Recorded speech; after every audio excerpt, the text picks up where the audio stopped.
Assalamu алейкум достор. Элибиздин арасында кеңири тараган оорулардын бири бул аскандуулук. Бүгүн сиздерге ушул тууралуу кенен айтып берүүгө аракет кылмакчымын.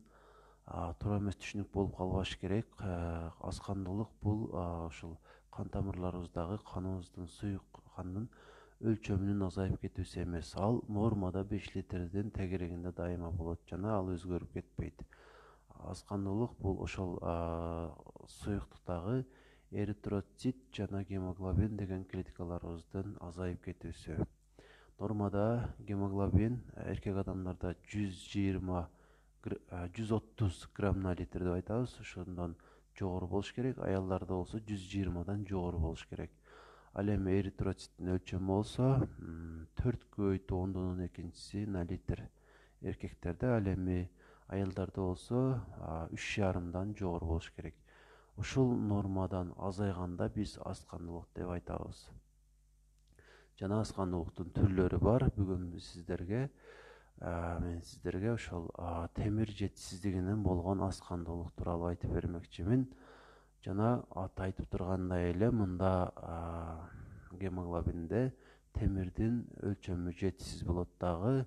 Натыйжада ошол организмдеги органдардын, ткандардын жана эң төмөн деңгээлде клеткалардын ар кандай керектүү болгон питательный вещество деп айтабыз орусча, азыктар менен толук кандуу алып туруусу бузулуп калат, же болбосо энергия толук жетпей калышы мүмкүн органдарга. Жана мунун натыйжасында башка оорулар дагы келип чыгат. Ошондуктан аскандуулукка дагы көңүл бурбай койууга болбойт, аны дагы дарылоого аракет кылуу керек. Келип чыгуу себептерине токтоло турган болсом, албетте ар кандай себептер бар. Эң эле негизги себеп бул ар кандай кырсыктан улам, авариядан улам, ошол кан жоготуп алсак, ушундай оору келип чыгышы мүмкүн. Кош бойлуу аялдар ушулга көбүрөөк чалдыгат, аскандуулукка. Жана дагы албетте тамак ашта темирдин өлчөмү жетишсиз болгондо дагы ушул оору келип чыгат. Жана дагы геморрой болгондо, өнөкөт геморрой бар болсо дагы улам кан жоготуп олтуруп ушундай ооруга чалдыгып калуу толук мүмкүн. Эгерде сизде геморрой болсо, аны дагы айыктырып алганы аракет кылышыңыз керек. Албетте оору тез эле башталып кетпейт. Биздин боорубузда, көк боорубузда жана ошол гемоглобин менен эритроцит бөлүнүп чыккан красный костный мозг деп коебуз. Ошол жерлердеги бар болгон ошол клеткалар менен организм өзү компенсация кылып, же болбосо толуктап турганы аракет кылат, бирок ошолордун күчү жетпей калгандан кийин гана оорунун белгилери байкала баштайт. Ошондо гана биз ушул оору бизде бар экендигин билебиз. Жана бул оорунун 3 же болбосо 3 деңгээли деп айтабыз, орусча степень.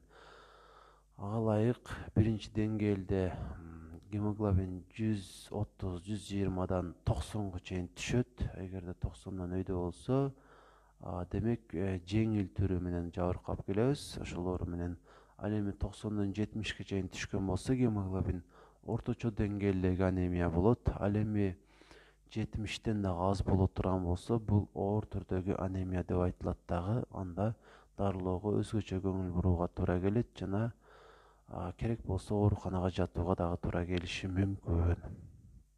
Жана бул оору сизде бар экендигин билгиңиз келсе, көптөгөн симптомдор бар, аларды байкашыңыз керек болот. Эгерде ошол симптомдор бар болсо, демек сиз ушул оору менен жабыркашыңыз мүмкүн. Айта кетсем, албетте бул алсыроо, күчүңүздүн жок болуусу, ишке болгон жөндөмүңүздүн жок болуусу, башыңыздын айлануусу, кулагыңыздын шуулдашы, баштын оорусу, көкүрөк туштагы катуу оору болушу мүмкүн. Жана дагы тереңиз агарып, ыраңыңыз агарып калгандан дагы ушундан билсе болот. Кургак болушу мүмкүн. Ушундай белгилери бар. Жана ошол анемиянын анык белгилери болсо, ошол ар кандай нерселерге болгон сиздин жыт каалооңуз, мисалы бензинге, ар кандай самындарга, ушундай нерселерге, ушундай сиздин каалооңуз күчтүү болушу мүмкүн. Краскаларга жана дагы даам билүүдө дагы ушундай белгилер болот. Мисалы, жаман нерселерди жегиңиз келиши мүмкүн. Айрыкча гүл ботоону бизде ошондой көп жакшы көрүшөт. Топуракты жегиңиз келиши мүмкүн. Ушул белгилер сизде темир жетишсиздигинен болгон анемия бар экендигин билдирет. Эгерде ушул белгилер болсо, тезинен анализ тапшырышыңыз керек болот. Ага ылайык, эгерде көрсөткүчтөр төмөн чыкса, ошол гемоглобин, эритроцит жана световой показатель деген бар. Ал 0,7ден төмөн болсо, демек сизде ушул темир жетишсиздигинен болгон анемия бар болот деп айтсак болот. Жана ага ылайык сөзсүз түрдө дарыгерге жолугуп, анын кеңештерин алып, дарылоону башташыңыз керек. Дарылоону эмнеден баштайбыз? Дарылоону биринчи кезекте ошол оорунун келип чыккан себебин жоюу менен. Мисалы, геморрой менен оорусаңыз, аны дарылоо керек. Кырсыктан улам жаракат алып, ошону менен болсоңуз, албетте ал өз убагы менен жоюлуп кетет. Жана дагы башка себептери болсо дагы, аны сөзсүз түрдө жойгон аракет кылсак, мындан ары оорунун күчөп кетпешинин алдын алган болобуз. Бирок бул дарылоого толук жетиштүү эмес. Андан ары тамак ашка көңүл буруу керек. Диета терапия деп коебуз. Ага ылайык этти көп жеш керек. Анткени гемоглобинди эттен башка бир дагы азык жетиштүү өлчөмдө бере албайт. Ага ылайык боор жесеңиз жакшы болот, балык жесеңиз жакшы болот, малдын тилин жесеңиз абдан жакшы болот. Жана жер жемиштерди, жашылчаларды, мөмөлөрдү, С витаминине бай болгон азыктарды, лимонду, апельсинди көп жесеңиз жакшы болот. Жана дагы чай, кофе, сүт, ушундай азыктардан мүмкүн болушунча качсаңыз, канды толуктап алуу бир топ жеңил болот.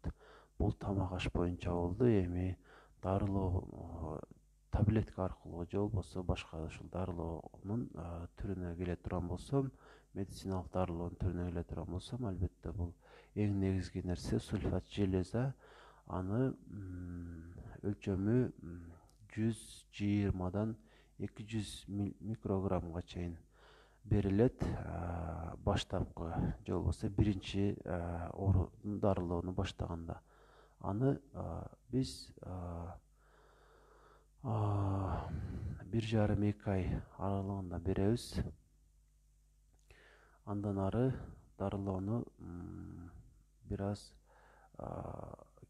жайлатабыз. Ага ылайык 3 айдан 6 айга чейин 60-80 миллиграмм. Ушуну адашып атам, же миллиграмм, же микрограмм. Муну дарыны алгандан кийин аныктап аласыз. Көрүп туруп эле билсеңиз болот, же дарыгердин сунушу менен. Ошондой өлчөмдө 3-6 ай аралыгында ичесиз. Жана андан ары 3-чү баскычка жетебиз. Анда болсо, эгерде ошол сизде оору бар болгон болсо, аялдарда албетте этек кириңиз келгенден кийин, ал бүткөндө 7-10 күн аралыгында 60-80 ошол микрограмм өлчөмдө ичип коесуз. Ошентип дарылоону уланта берсеңиз, жана ошол диета терапияны дагы, тамак ашты дагы жакшы карай турган болсоңуз, албетте бул ооруну жеңесиз. Эгерде бул каналда биринчи жолу болсоңуз, катталып коюшуңуздарды суранабыз. Жана жакшы видеолорду мындан ары дагы күтсөңүздөр. Мындан дагы пайдалуу болгон видеолор чыга бермекчи.